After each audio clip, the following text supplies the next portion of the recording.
간병비는 언제부터 개인의 몫이 되었을까요? 많은 사람들은 어느 순간부터 당연하다는 듯이 간병비를 가족이 부담해야 하는 비용으로 받아들이게 되었습니다. 병원에 입원하면 치료비는 보험으로 처리되지만 곁에서 돌봐주는 사람의 비용은 별도라는 구조가 오래도록 유지되어 왔습니다. 이 구조는 자연스럽게 만들어진 것이 아닙니다. 오랜 시간에 걸쳐 제도와 현장의 선택이 쌓이면서 형성된 결과입니다. 과거 우리 사회에서 병원은 치료의 공간이었습니다. 의사와 간호사가 치료를 담당하고 가족은 보호자로서 곁을 지키는 역할을 했습니다. 돌봄은 의료 행위의 일부가 아니라 가족의 책임으로 인식되었습니다. 밥을 챙기고 화장실을 도와주고 밤을 지키는 일은 병원이 아닌 가족의 몫이었습니다. 이 인식은 제도에도 그대로 반영되었습니다. 건강보험은 치료 행위에 집중되었고 돌봄은 제도 바깥에 머물렀습니다. 그 결과 병원 안에서 이루어지는 많은 돌봄 노동이 공식 비용으로 인정되지 않았습니다. 시간이 지나며 가족 구조가 변하기 시작했습니다. 대가족에서 핵가족으로 맞벌이가 일반화되며 가족이 상시 돌봄을 제공하기 어려워졌습니다. 하지만 제도는 빠르게 따라가지 못했습니다. 이 틈을 메운 것이 개인 간병이라는 형태였습니다. 가족이 직접 돌보지 못하면 개인 비용으로 간병인을 고용하는 방식이 자리 잡았습니다. 이 구조는 병원 입장에서도 편리했습니다. 병원은 치료에 집중할 수 있었고 돌봄 인력에 대한 고용 부담을 지지 않아도 되었기 때문입니다. 이렇게 간병비는 자연스럽게 병원 비용이 아닌 개인 부담으로 굳어졌습니다. 제도적으로도 관행적으로도 문제 제기가 크지 않았습니다. 누군가의 가족이 감당하면 되는 문제로 여겨졌기 때문입니다. 하지만 시간이 흐르면서 이 구조는 점점 한계에 부딪히기 시작했습니다. 고령 환자가 늘어나고 입원 기간이 길어지며 간병비 부담은 급격히 커졌습니다.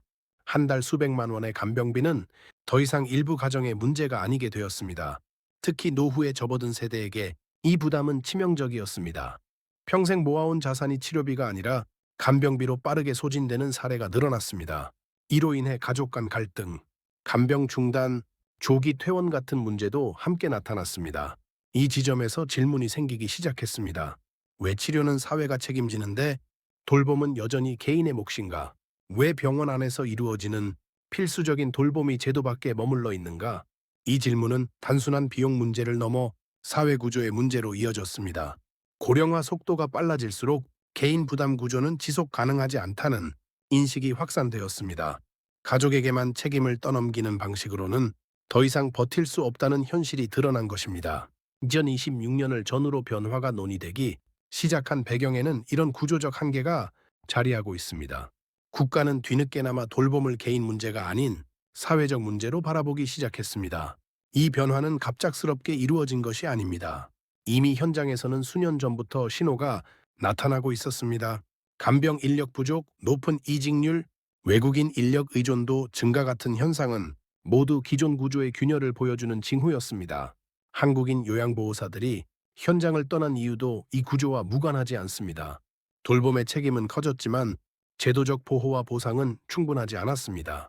불안정한 고용, 과중한 업무, 책임에 비해 낮은 사회적 인정은 현장을 지탱하기 어렵게 만들었습니다.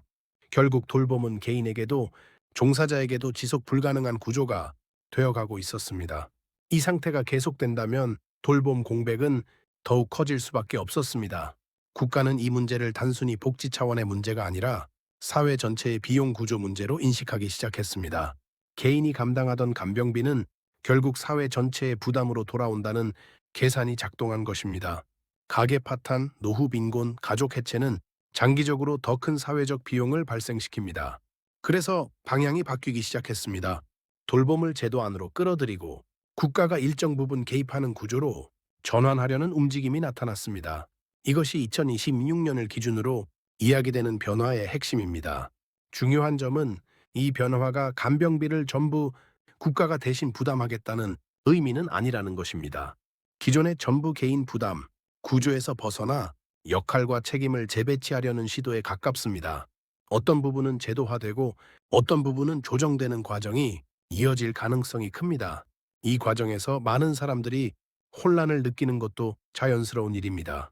기존에 너무 오랫동안 개인 책임으로 굳어져 있던 영역이기 때문입니다. 무엇이 달라지고 무엇이 그대로 남는지 구분하기 쉽지 않습니다. 그래서 중요한 것은 단정적인 결론보다 구조를 이해하는 것입니다. 왜 지금까지 개인 부담이었는지, 왜 이제서야 바뀌기 시작했는지, 그리고 이 변화가 어떤 방향으로 이어질 수 있는지를 차분히 살펴보는 것입니다. 돌봄 구조의 변화는 단기간에 완성되지 않습니다. 의료 시스템, 복지제도, 노동 구조가 함께 맞물려 움직여야 하기 때문입니다. 하지만 분명한 것은 예전처럼 모든 부담을 가족에게만 맡기는 방식은 한계에 도달했다는 점입니다. 지언지 16년 이전과 이후를 가르는 가장 큰 차이는 여기에서 나타납니다. 돌봄을 개인의 문제로 볼 것인가, 아니면 사회가 함께 조정해야 할 구조적 문제로 볼 것인가의 인식 전환입니다. 이 인식의 변화는 제도보다 먼저 시작되었고, 이제야 제도가 그 뒤를 따라가고 있는 과정이라고 볼 수 있습니다. 지금 우리가 겪는 혼란은 변화의 시작 단계에서 자연스럽게 나타나는 현상일지도 모릅니다. 익숙했던 구조가 흔들릴 때 불안과 질문이 함께 따라오기 때문입니다. 그래서 이 시점에서 필요한 것은 빠른 결론이 아니라 충분한 이해입니다. 각 가정의 상황은 다르고 선택의 기준도 다릅니다. 누군가에게는 도움이 되는 변화가 다른 누군가에게는 여전히 부담으로 느껴질 수 있습니다. 다만 분명한 것은 돌봄 구조에 대한 논의가 더 이상 미뤄질 수 없는 단계에 들어섰다는 사실입니다. 이제 돌봄은 조용히 개인이 감당해야 할 문제가 아니라 사회 전체가 함께 고민해야 할 주제가 되었습니다. 이 변화의 방향이 어디로 향할지는 앞으로의 선택과 조정에 달려 있습니다. 그리고 그 과정은 지금도 진행 중입니다. 그래서 지금의 변화는 어느 날 갑자기 시작된 정책이 아닙니다. 오랫동안 미뤄졌던 문제를 더 이상 개인에게만 맡겨둘 수 없다는 판단이 늦게나마 내려진 결과에 가깝습니다. 그동안 돌봄은 가족의 책임이라는 말로 정리되어 왔습니다. 부모를 돌보는 것은 자식의 도리라는 말, 배우자를 간병하는 것은 당연하다는 시선, 이런 인식은 제도보다 앞서 존재해 왔습니다. 하지만 이 인식은 가족 구조가 변하면서 점점 현실과 맞지 않게 되었습니다. 자녀는 멀리 살고, 부부는 고령이 되고, 맞벌이는 기본이 되었지만 돌봄을 떠맡을 사람은 여전히 가족 안에서만 찾도록 되어 있었습니다. 이 공백을 채운 것이 개인 간병 시장이었습니다. 병원은 치료를 담당하고 돌봄은 개인이 해결하는 방식. 이 구조는 한동안 겉으로는 잘 굴러가는 것처럼 보였습니다. 하지만 시간이 흐르면서 문제가 하나씩 드러나기 시작했습니다. 간병비는 계속 올라갔고 간병인을 구하기는 점점 어려워졌습니다. 특히 장기 입원 환자의 경우 간병비는 치료비보다 더 큰 부담이 되었습니다. 이때부터 사람들은 질문하기 시작했습니다. 왜 병원에 입원했는데 돌봄은 병원의 책임이 아닌가? 왜 치료와 돌봄이 이렇게 명확히 분리되어 있는가? 왜 이 비용은 항상 가족 몫으로 남는가? 이 질문은 단순한 불만을 넘어서 구조에 대한 의문으로 이어졌습니다. 병원 구조를 들여다보면 이 답이 조금씩 보이기 시작합니다. 병원은 의료법과 보험제도 안에서 치료 행위를 중심으로 설계되어 있습니다. 의사의 진료, 간호사의 간호, 검사와 처치, 이 영역은 모두 보험과 제도의 보호를 받습니다. 반면 식사 보조, 이동 보조, 배설 보조, 상시 관찰 같은 돌봄은 의료 행위로 명확히 분류되지 않았습니다. 그래서 병원 안에서 이루어지지만 병원의 책임 영역으로는 완전히 들어오지 못했습니다. 이 틈이 간병비 개인 부담 구조를 만든 핵심입니다. 병원은 치료에 집중하고 돌봄은 외부로 분리되었습니다. 이 구조는 병원에게는 비용 부담을 줄여주었고 제도에게는 복잡한 논의를 밀어주었습니다. 그 대신 모든 부담은 가족에게 쌓이기 시작했습니다. 이 부담은 처음에는 감당 가능한 수준처럼 보였습니다. 하지만 고령 환자가 늘어나고 입원 기간이 길어지면서 문제는 달라졌습니다.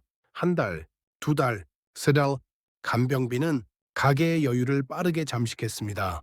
노후 자산은 치료가 아닌 돌봄에서 속도를 잃기 시작했습니다. 이 시점부터 간병은 더 이상 일시적인 문제가 아니게 되었습니다. 노후 전체를 흔드는 구조적 문제가 되었습니다. 그리고 이 구조는 돌봄 노동자에게도 큰 부담으로 작용했습니다. 간병과 요양 현장에서 일하는 사람들은 높은 책임을 지고 있었지만 그에 걸맞은 보호를 받지 못했습니다. 고용은 불안정했고 업무 강도는 높았으며 사회적 인식은 낮았습니다. 결국 많은 한국인 요양보호사들이 현장을 떠나기 시작했습니다. 이 현상은 개인의 선택처럼 보이지만 그 이면에는 유지되기 어려운 구조가 자리하고 있었습니다. 사람이 떠나는 현장은 구조가 한계에 도달했다는 신호입니다. 국가는 이 신호를 점점 무시할 수 없게 되었습니다.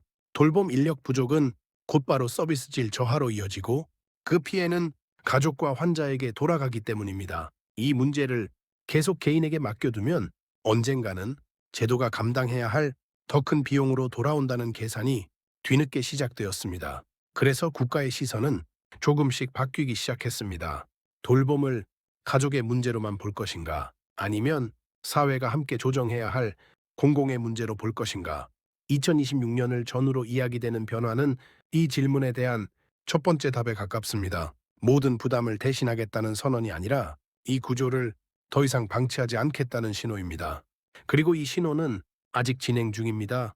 제도는 한 번에 완성되지 않습니다. 시범, 조정, 보완, 논의, 이 과정을 반복하며 조금씩 형태를 갖추게 됩니다. 그래서 지금은 확정된 결론을 찾는 시점이라기보다 방향을 이해하고 변화를 읽어야 하는 시점에 가깝습니다. 왜 지금까지 개인 부담이었는지, 왜 이제서야 국가가 움직이기 시작했는지, 이 흐름을 이해하면 앞으로의 선택이 조금은 차분해질 수 있습니다. 이 변화는 누군가에게는 희망처럼 보이고 누군가에게는 여전히 불안으로 느껴질 수 있습니다. 그 감정은 자연스러운 것입니다. 오랫동안 유지된 구조가 바뀔 때 혼란은 늘 함께 따라옵니다. 중요한 것은 이 변화를 무작정 낙관하거나 무작정 불안해하지 않는 것입니다. 지금 필요한 것은 속도보다 이해입니다. 각자의 상황을 기준으로 이 변화가 어떤 의미인지 차분히 살펴보는 것입니다. 돌봄은 한 사람의 문제가 아니라 가족의 문제이고 사회 전체의 문제이기 때문입니다. 이 이야기는 지금도 계속 이어지고 있습니다. 이 변화화가 왜 지금에서야 논의되기 시작했는지를 이해하려면 우리는 국가가 가장 두려워하는 지점을 살펴볼 필요가 있습니다. 그 지점은 바로 돌봄 공백입니다. 돌봄 공백은 단순히 사람이 부족한 문제가 아닙니다. 그 공백이 길어질수록 가족의 삶이 무너지고 노후의 안정이 깨지고 사회적 비용이 눈덩이처럼 불어납니다. 이 비용은 지금 당장은 눈에 잘 보이지 않습니다. 가게의 통장에서 빠져나가고 가족의 체력에서 소모되고 관계의 균열로 남기 때문입니다. 하지만 이 비용이 일정 수준을 넘어서면 결국 공적 부조, 의료비 폭증, 사회적 갈등으로 다시 국가 앞으로 돌아옵니다. 이 지점에서 국가는 계산을 다시 하게 됩니다. 지금 개입하지 않으면 나중에 훨씬 더 큰 비용을 떠안게 된다는 판단입니다. 이것이 2026년을 전후로 돌봄 구조가 재검토되는 가장 현실적인 이유입니다. 이 변화는 도덕적 각성에서 시작된 것이 아니라 재정과 구조의 한계에서 출발했습니다. 그동안 국가가 돌봄에 조심스러웠던 이유도 여기에 있습니다. 돌봄은 한 번 시작하면 되돌리기 어려운 영역이기 때문입니다. 지원이 시작되면 기대가 생기고 기대는 권리가 됩니다. 권리가 되면 중단하기 어렵고 재정 부담은 장기적으로 이어집니다. 그래서 국가는 오랫동안 돌봄을 가족의 영역으로 남겨두었습니다. 하지만 이제 그 선택이 더 이상 유지 가능하지 않다는 판단이 서서히 자리 잡고 있습니다. 그 신호 중 하나가 요양병원 구조의 변화입니다. 요양병원은 의료와 돌봄이 가장 밀접하게 맞닿아 있는 공간입니다. 치료만으로는 환자의 일상이 유지되지 않고 돌봄만으로는 의료적 안정이 확보되지 않습니다. 이 두 영역이 현실에서는 분리될 수 없는데 제도 안에서는 오랫동안 분리되어 왔습니다. 이 불일치는 현장에서 가장 먼저 드러났습니다. 간호 인력은 의료 업무에 집중해야 하고 돌봄 업무는 비공식 영역으로 밀려났습니다.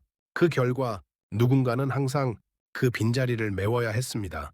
그 역할을 맡은 것이 가족이었고 개인 간병인이었습니다. 하지만 이 구조는 지속될 수 없었습니다. 가족은 지치기 시작했고 간병인은 불안정한 노동 환경 속에서 떠나기 시작했습니다.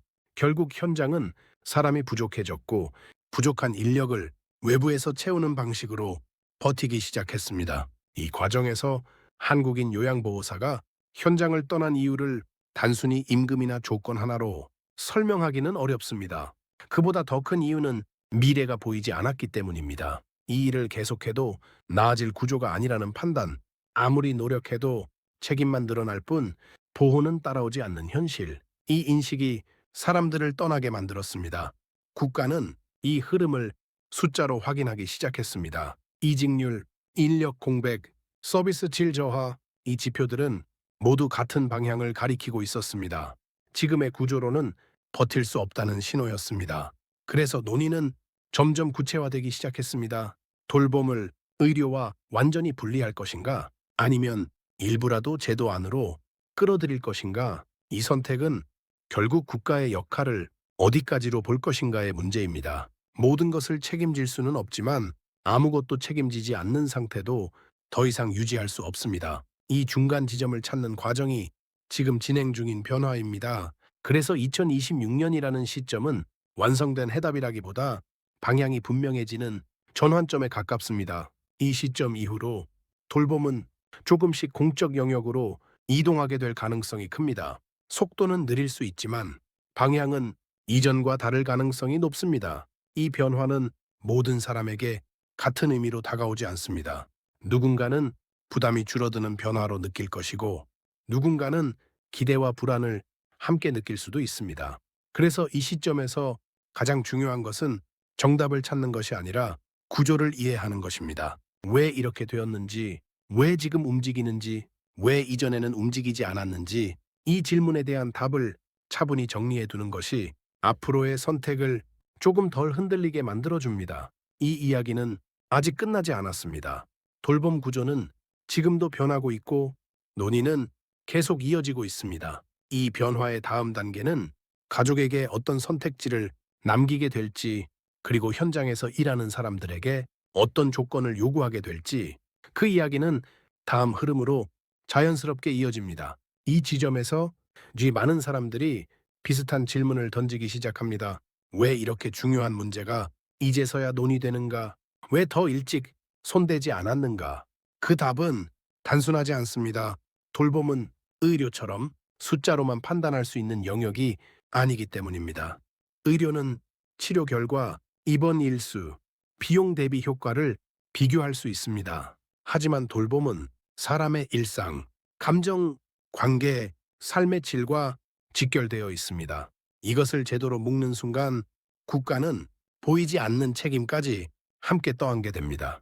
그래서 국가는 오랫동안 돌봄을 제도의 바깥에 두는 방식을 선택해 왔습니다.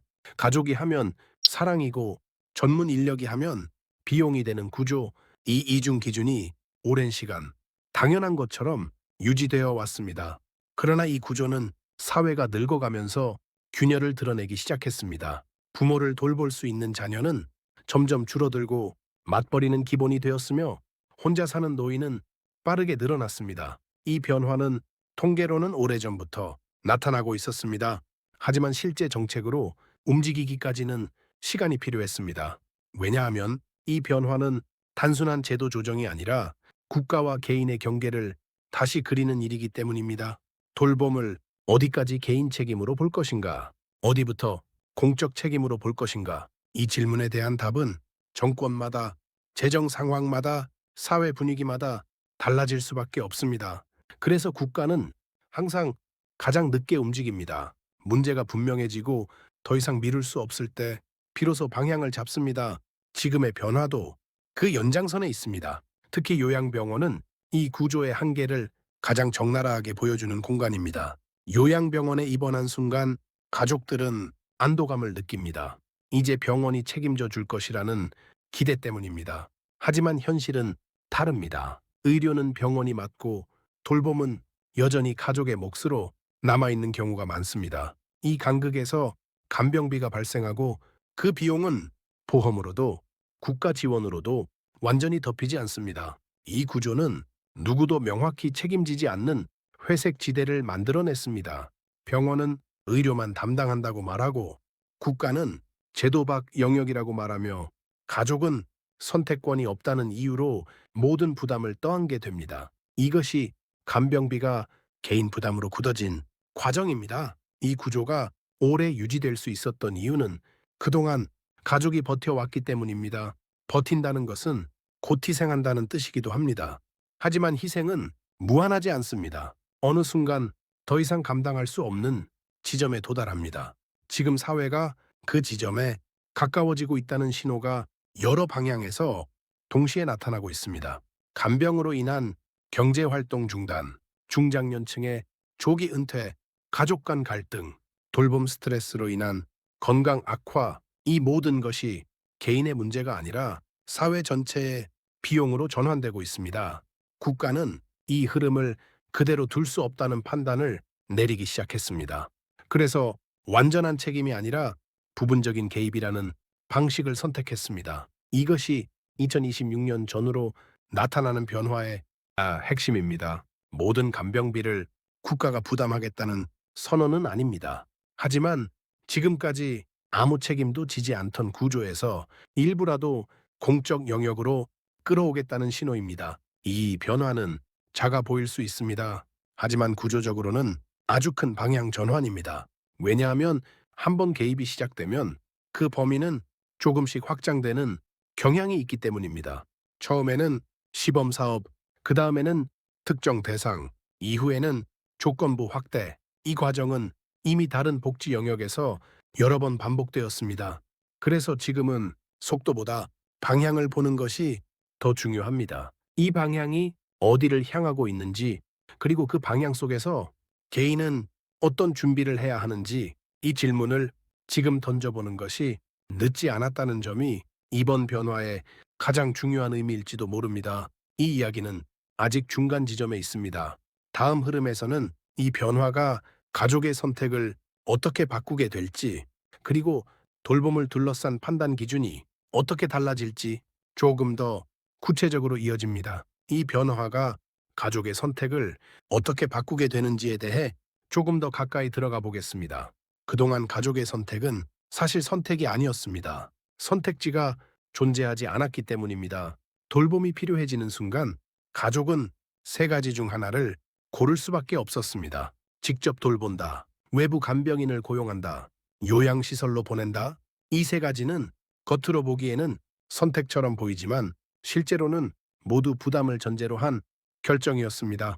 직접 돌보는 선택은 시간과 체력, 그리고 생계의 문제를 동시에 떠안는 일이었고, 외부 간병인을 고용하는 선택은 경제적 압박을 장기간 감수해야 했으며, 요양시설로 보내는 선택은 죄책감과 불안이라는 정서적 부담을 함께 동반했습니다. 이 구조에서는 어떤 선택도 가볍지 않았습니다. 그래서 많은 가족들이 결정을 미루고 버틸 수 있을 때까지 버티는 방식을 선택했습니다. 문제는 돌봄은 기다려주지 않는다는 점입니다. 상태는 서서히 나빠지고 결정은 갑작스럽게 닥쳐옵니다. 이때 이루어지는 선택은 준비된 판단이 아니라 당장의 위기를 넘기기 위한 대응에 가깝습니다. 국가가 개입하기 시작했다는 것은 이 구조에 완전히 새로운 선택지를 하나 더 추가했다는 의미입니다. 완전한 해결책은 아니지만 최소한 버티기만 하던 구조에서 조정할 수 있는 구조로 바뀌기 시작했다는 신호입니다. 이제 가족은 이렇게 질문할 수 있게 됩니다.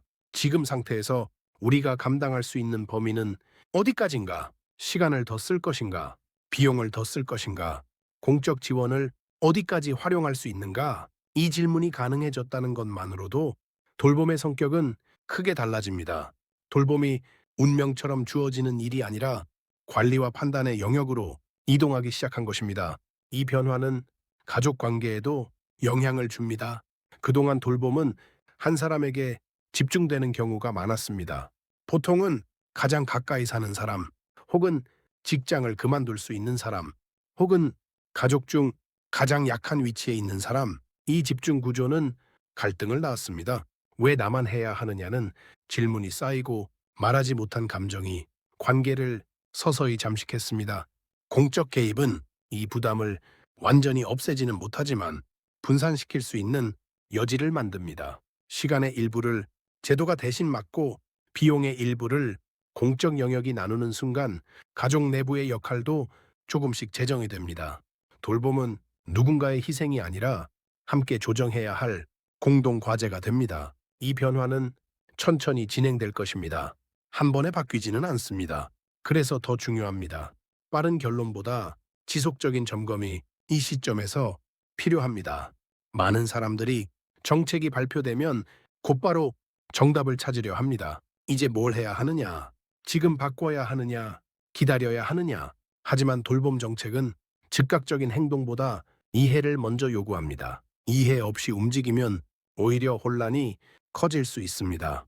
지금은 무언가를 결정하는 시점이 아니라 구조를 읽는 시점에 가깝습니다. 왜 이 제도가 나왔는지, 누구를 대상으로 하는지, 어디까지를 책임지려는지, 그리고 어디까지는 여전히 개인의 영역으로 남아 있는지, 이 경계를 정확히 아는 것이 앞으로의 선택을 훨씬 수월하게 만들어 줍니다. 돌봄은 한 번의 결정으로 끝나지 않습니다. 상태가 변하면 선택도 변하고 환경이 바뀌면 기준도 바뀝니다. 그래서 돌봄을 계획한다는 것은 정답을 고르는 일이 아니라 변화에 대응할 수 있는 여지를 남기는 일에 가깝습니다. 2026년을 전후로 한 변화는 바로 그 여지를 조금 더 넓히는 방향으로 움직이고 있습니다. 아직 부족합니다. 아직 불완전합니다. 하지만 움직이기 시작했다는 사실 자체가 지금까지와는 다른 흐름이라는 점은 분명합니다. 이제 남은 질문은 이것입니다. 이 변화가 우리 가족의 상황과 어떻게 맞닿아 있는가? 그리고 우리는 이 변화를 어떻게 받아들일 것인가? 이 질문은 누군가 대신 답해 줄 수 없습니다. 각자의 삶에서 각자의 기준으로 다시 꺼내야 할 질문입니다. 이야기는 여기서도 끝나지 않습니다. 다음 흐름에서는 이 구조 변화가 노후 준비의 기준을 어떻게 바꾸고 있는지, 그리고 돌봄을 바라보는 시선이 왜 달라져야 하는지 조금 더 깊이 이어집니다. 이제 이 변화를 노후 준비라는 관점에서 조금 더 깊게 살펴보겠습니다. 그동안 노후 준비라고 하면 대부분은 돈을 먼저 떠올렸습니다. 연금은 얼마나 되는지, 저축은 충분한지, 집은 있는지. 하지만 돌봄의 문제가 본격적으로 드러나면서 노후 준비의 기준은 조금씩 바뀌기 시작했습니다. 얼마를 가지고 있느냐보다 그 돈으로 어떤 돌봄 구조 안에 들어갈 수 있는지가 더 중요해졌기 때문입니다. 같은 자산을 가지고 있어도 돌봄을 전부 사적으로 해결해야 하는 구조와 일부를 공적으로 분담할 수 있는 구조는 노후의 안정감이 전혀 다릅니다. 그래서 최근 몇 년 사이 노후를 이야기할 때 빠지지 않고 등장하는 단어가 연금도 아니고 저축도 아닌 돌봄입니다. 돌봄은 수입이 줄어든 이후에 갑자기 커지는 지출이기 때문입니다. 그리고 그 지출은 예측하기 어렵고 한 번 시작되면 끝을 가늠하기도 쉽지 않습니다. 이 불확실성이 노후 불안을 키워왔습니다. 국가가 돌봄 구조에 개입하기 시작했다는 것은 이 불확실성을 조금이라도 관리 가능한 영역으로 옮기려는 시도입니다. 완전히 통제하겠다는 뜻이 아니라 최소한 모든 부담을 개인이 홀로 감당하지 않게 하겠다는 방향입니다. 이 방향은 노후 설계의 방식에도 변화를 줍니다. 예전에는 이렇게 생각했다면 아프면 그때 가서 생각하자. 상태가 나빠지면 그때 알아보자. 이제는 조금 다르게 생각해 볼 수 있습니다. 지금의 상태에서 어떤 제도까지 연결될 수 있는지, 상태가 바뀌면 어떤 선택지가 추가되는지, 이런 구조를 미리 알고 있는 것만으로도 노후에 대한 심리적 부담은 확연히 줄어듭니다. 돌봄이 막연한 두려움이 아니라 정리 가능한 변수로 인식되기 시작하기 때문입니다. 이 변화는 중장년층에게만 해당되지 않습니다. 오히려 아직 돌봄을 직접 겪지 않은 세대에게 더 중요합니다.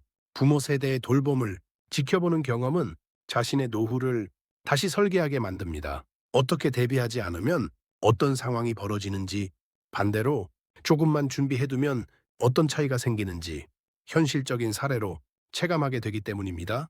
그래서 최근에는 노후 준비를 개인의 문제로만 보지 않으려는 시도가 늘고 있습니다.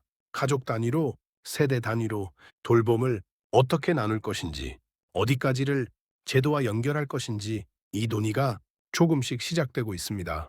이 과정에서 중요한 것은 속도가 아니라 방향입니다. 모든 정보를 한 번에 이해하려고 애쓸 필요도 없고 당장 결정을 내려야 할 이유도 없습니다. 다만 지금 변화가 어디에서 시작되었고 어디로 향하고 있는지만 놓치지 않으면 됩니다. 돌봄 정책은 갑자기 만들어지지 않습니다. 현장에 누적된 문제, 가족의 부담, 의료 체계의 한계, 이 모든 것이 쌓여서 이제서야 표면 위로 올라온 결과입니다. 그래서 이 변화는 일시적인 흐름이라기보다 되돌리기 어려운 방향에 가깝습니다. 앞으로도 속도 조절은 있겠지만 돌봄을 개인에게만 맡기는 구조로 완전히 돌아가기는 어려울 것입니다. 이제 중요한 것은 이 변화를 기다리기만 할 것인지 아니면 조용히 이해하고 정리해 나갈 것인지입니다. 이 선택은 아주 작아 보이지만 시간이 지나면 분명한 차이를 만들어냅니다. 오늘 이 이야기를 여기까지 듣고 있다는 것 자체가 이미 한 번쯤 돌봄과 노후를 다르게 바라보기 시작했다는 뜻일지도 모릅니다. 이 인식의 변화는 당장 눈에 보이지 않지만 앞으로의 선택에서 조금씩 다른 기준을 만들어 줄 것입니다. 이 흐름은 아직도 진행 중입니다. 그리고 앞으로 더 많은 이야기로 이어질 수 있습니다. 돌봄 구조를 이해한다는 것은 결국 삶의 마지막 구간을 어떤 방식으로 지나가고 싶은지를 묻는 일과도 같습니다. 많은 사람들이 노후를 떠올릴 때 여전히 막연한 이미지를 먼저 그립니다.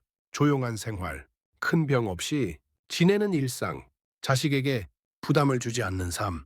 하지만 현실의 노후는 이 이미지와 다른 지점에서 시작되는 경우가 많습니다. 예고 없이 찾아오는 질병, 갑작스럽게 필요해지는 돌봄, 그리고 그 순간부터 본격적으로 시작되는 선택의 연속. 누가 돌볼 것인지, 어디에서 돌볼 것인지, 어떤 비용이 얼마나 드는지, 이 질문 앞에서 많은 가족들이 준비되지 않은 상태로 서게 됩니다. 그래서 돌봄의 문제는 항상 급박하게 결정됩니다. 시간이 없고 정보가 부족하고 감정은 이미 소진된 상태에서 최선이 아니라 차선을 고르게 됩니다. 국가가 돌봄 구조에 개입하기 시작한 이유도 바로 여기에 있습니다. 개인이 감당하기에는 너무 큰 부담이 너무 짧은 시간 안에 집중되기 때문입니다. 이 부담은 돈으로만 측정되지 않습니다. 시간, 체력, 감정, 관계, 이 모든 것이 동시에 소모됩니다. 특히 가족 돌봄은 눈에 보이지 않는 비용이 가장 큽니다. 직장을 그만두거나 근무 시간을 줄이거나 자신의 건강을 뒤로 미루는 선택, 이런 결정들이 연쇄적으로 이어집니다. 그리고 이 선택의 결과는 몇 년 뒤 다시 노후의 불안으로 되돌아옵니다. 돌봄을 하느라 준비하지 못한 자신의 노후, 이 구조가 반복되어 왔습니다. 그래서 돌봄 문제는 한 세대의 문제가 아니라 세대를 관통하는 구조의 문제로 바라볼 필요가 있습니다. 2026년을 전후로 정책 방향이 달라지고 있다는 것은 이제 이 구조를 개인에게만 떠넘기지 않겠다는 신호로 읽을 수 있습니다. 완벽한 해결은 아니지만 방치에서 관리로, 무관심에서 책임으로 방향이 옮겨가고 있습니다. 이 변화의 핵심은 돈을 더 쓰겠다는 선언이 아니라 돌봄을 사회적 문제로 인식하기 시작했다는 점입니다. 이 인식의 변화는 앞으로의 정책에도 영향을 미칩니다. 어디까지를 국가가 맡을 것인지, 어디까지를 가족이 선택할 것인지, 이 경계가 조금씩 재정이 되고 있습니다. 이 과정에서 중요해지는 것이 정보입니다. 정보는 결정을 대신해 주지는 않지만 선택의 폭을 넓혀줍니다. 몰랐을 때는 하나의 길밖에 보이지 않던 상황이 알고 나면 두세 가지 선택지로 보이기 시작합니다. 이 차이는 심리적으로도 매우 큽니다. 사람은 선택지가 있을 때 덜 불안해집니다. 그리고 덜 불안한 상태에서 내린 결정은 후회를 덜 남깁니다. 그래서 지금 돌봄 제도의 변화는 당장 누군가를 설득하기 위한 이야기가 아니라 앞으로의 상황을 조금 덜 두렵게 만들기 위한 정리라고 볼 수 있습니다. 지금은 아직 해당되지 않는다고 느끼는 분들도 이 흐름을 알아두는 것만으로 언젠가 마주할 상황에서 조금 더 차분해질 수 있습니다. 돌봄은 누구에게나 예외 없이 찾아옵니다. 시기만 다를 뿐입니다. 그래서 이 이야기는 특정 세대만을 위한 이야기가 아니라 모든 세대에게 천천히 스며들어야 할 이야기입니다. 그리고 이 흐름은 아직도 진행 중입니다. 돌봄을 준비한다는 말은 사실 아직 닥치지 않은 불안을 미리 들여다보는 일입니다. 사람들은 불안을 미리 보는 일을 본능적으로 피하려 합니다. 괜히 생각했다가 마음만 복잡해질까봐 아직은 괜찮을 것 같아서 지금은 다른 일이 더 급해서 이런 이유로 돌봄에 대한 준비는 늘 뒤로 밀립니다. 하지만 돌봄은 준비가 되었을 때보다 준비가 안 되었을 때 더 빠르게 다가옵니다. 그래서 대부분의 가정은 돌봄을 계획이 아니라 사건으로 맞이하게 됩니다. 어느 날 갑자기 병원에 입원하게 되고 누군가는 병실에 남아야 하고 누군가는 집과 병원을 오가게 됩니다. 이때부터 시간은 돈이 됩니다. 시간을 대신할 사람이 필요해지고 그 역할을 누군가가 맡아야 합니다. 그 누군가는 대부분 가족입니다. 이 구조가 오랫동안 당연하게 받아들여져 왔습니다. 가족이니까, 부모니까, 자식이니까 그렇게 말하면 설명은 끝나는 것처럼 보입니다. 하지만 현실에서는 이 말 한마디로 수많은 문제가 덮여왔습니다. 돌봄을 맡은 가족의 삶은 서서히 줄어듭니다. 외출이 줄고, 연락이 줄고, 미래 계획이 멈춥니다. 돌봄을 맡지 않은 가족과의 거리도 벌어집니다. 이 차이는 시간이 갈수록 더 커집니다. 그리고 결국 돌봄은 한 사람의 몫이 됩니다. 이 사람이 지쳐도 아파도 버거워도 대체할 구조가 없습니다. 그래서 돌봄은 사랑이 아니라 소진의 문제로 변합니다. 이 지점에서 국가의 역할이 논의되기 시작합니다. 가족이 모두 감당해야 하는 구조는 이미 한계에 도달했기 때문입니다. 저출산, 고령화, 1인 가구 증가, 맞벌이 가정 확대, 이 모든 변화는 기존의 돌봄 구조를 더 이상 유지할 수 없게 만들고 있습니다. 예전에는 집에 항상 누군가가 있었습니다. 지금은 그렇지 않습니다. 예전에는 돌봄이 여러 명에게 나뉘어졌습니다. 지금은 그렇지 않습니다. 그래서 돌봄은 개인의 선택 문제가 아니라 사회 구조의 문제로 옮겨가고 있습니다. 2026년을 전후로 정책의 방향이 바뀌고 있다는 것은 이 현실을 국가가 더 이상 외면할 수 없게 되었다는 뜻입니다. 돌봄이 개인의 책임으로만 남아있을 경우 그 부담은 다시 노동시장과 경제 전반에 영향을 미칩니다. 경력 단절, 조기 퇴직, 소득 감소, 이 결과는 개인만의 문제가 아니라 국가 전체의 문제가 됩니다. 그래서 국가는 돌봄을 비용으로만 보지 않기 시작했습니다. 지출이 아니라 투자로, 소비가 아니라 유지로 관점을 바꾸기 시작한 것입니다. 이 변화는 아주 천천히 하지만 분명하게 진행되고 있습니다. 돌봄을 완전히 책임지겠다는 선언은 아니지만 최소한 혼자 감당하지 않게 하겠다는 방향입니다. 이 방향이 정착되기까지는 시간이 필요합니다. 조정도 필요하고 보완도 필요합니다. 하지만 지금 중요한 것은 완성도가 아니라 방향입니다. 방향이 바뀌면 개인의 선택도 달라질 수 있습니다. 예전에는 돌봄을 맡는 것이 당연했다면 이제는 선택의 문제로 옮겨가고 있습니다. 어떻게, 얼마나, 언제까지 이 질문을 할 수 있는 여지가 생기고 있습니다. 이 여지는 돌봄을 조금 더 지속 가능하게 만듭니다. 지속 가능하다는 것은 누군가가 끝까지 버텨야 하는 구조가 아니라 나눌 수 있고 조정할 수 있고 중간에 숨을 고를 수 있는 구조라는 뜻입니다. 이 구조가 만들어질 때 돌봄은 희생이 아니라 관리의 영역으로 옮겨갑니다. 그리고 이 변화는 노후를 바라보는 시선 자체를 바꿉니다. 노후는 더 이상 운에 맡기는 시간이 아니라 준비와 조정의 연속이 됩니다. 이 준비는 완벽할 필요가 없습니다. 다만 알고 있는 것과 모르고 있는 것의 차이는 분명히 존재합니다. 그래서 지금 이 이야기는 정답을 주기 위한 것이 아니라 질문을 미리 꺼내기 위한 이야기입니다. 이제 돌봄은 누군가의 인내로 버티는 문제가 아니라 어떻게 나눌 것인가를 고민하는 문제로 바뀌고 있습니다. 이 변화는 갑작스럽게 체감되지 않을 수도 있습니다. 당장 우리 집에 큰 변화가 없는 것처럼 보일 수도 있습니다. 하지만 구조는 이미 움직이기 시작했습니다. 보이지 않게 조용히 천천히. 그리고 이런 변화는 항상 나중에 돌아보면 그때가 출발점이었습니다. 예전에도 그랬습니다. 국민연금이 처음 만들어졌을 때, 건강보험이 확대되었을 때, 처음에는 낯설고 부족해 보이고 불완전해 보였습니다. 하지만 시간이 지나면서 그 제도들은 없으면 안 되는 기반이 되었습니다. 돌봄 역시 그 길을 걷고 있습니다. 아직은 완벽하지 않고 여전히 부족한 점도 많습니다. 그럼에도 불구하고 중요한 건 이제는 돌봄을 개인의 문제로만 남겨두지 않겠다는 방향입니다. 이 방향은 부모를 위한 것이기도 하고 자녀를 위한 것이기도 하며 결국은 미래의 나를 위한 선택이기도 합니다. 오늘 이 이야기를 들으며 잠깐이라도 우리 집 상황을 떠올렸다면 이미 생각은 시작된 것입니다. 지금 당장 무언가를 결정하지 않아도 됩니다.